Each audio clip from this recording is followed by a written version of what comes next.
Hey y'all, it's Dr. Tiffany. I hope you're doing well. And this is your COVID update for today, 10/19/23. And here is Audrey, not a doom cat, and doing quite well, fat and happy. All right, let's get down to business. So when I left off, the COVID wave, the Dirty Dozen one, was in full swing and rising. So what has happened since then? Well, if you look up at the green map that the CDC puts front and center, you would think not a whole lot of anything.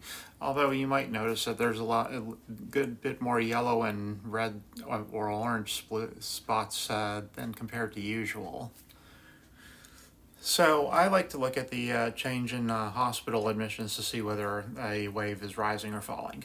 And this is how it looks right now. Green is obviously good, orange is obviously bad. It looks like a mixed bag to me.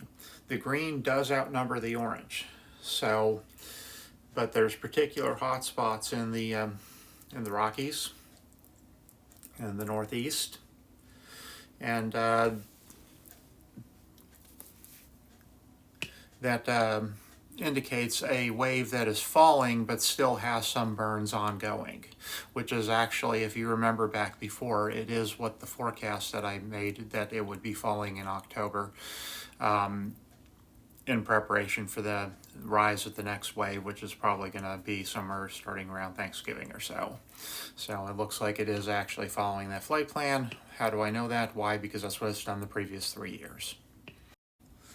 Okay, this is the change in the amount of beds that are actually occupied by COVID-19 patients in the past week. If you see, the yellow is actually neutral in this. So a large portion of the country is yellow, the greens are good, the oranges are bad. It mirrors what's in the other map. So that's also confirmation of what I just said. It does look like the greens do outnumber the oranges by a bit. So things are getting a bit better throughout most of the country. If you notice here, this is the ER visits to change, and it does, that burn in the Rockies is definitely ongoing. There's also a little bit of action in the Northeast there. So once again, if you live in those areas, do take special precautions. There's also small areas throughout the rest of the country that do have some potential to continue to rise. Comes to mind the upper Midwest, Plains states right there. There seems to be a fairly decent hotspot. So these are the variants that are causing it now. Okay, when I left, the variants that were causing it were different, because this is the nature of now when we have all these different variants rising and falling. Currently, it looks like EG5 and HV1 are doing that. Those are XBB descendants. That's the percentage throughout the country. You notice that some places have stopped reporting. Way to go, Texas and Louisiana.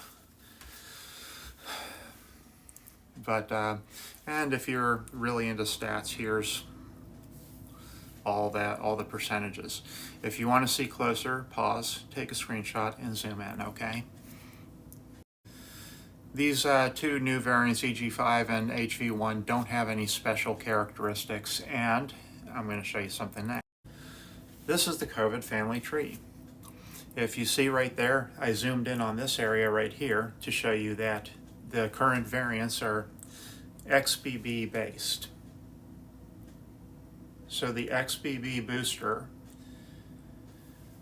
will cover this. So if you have not gotten your booster, there's a lot of winter ahead and a lot of variants to come. So get it now and have peace of mind and have protection against this. So it doesn't keep you from getting it, but it keeps you from getting the worst versions of it. So I got mine just last week. I know this was a long one. I was taking advantage of the 10-minute videos, but this is a science news video, and those go on as long as they have to. And until the next video, I love you. Stay safe.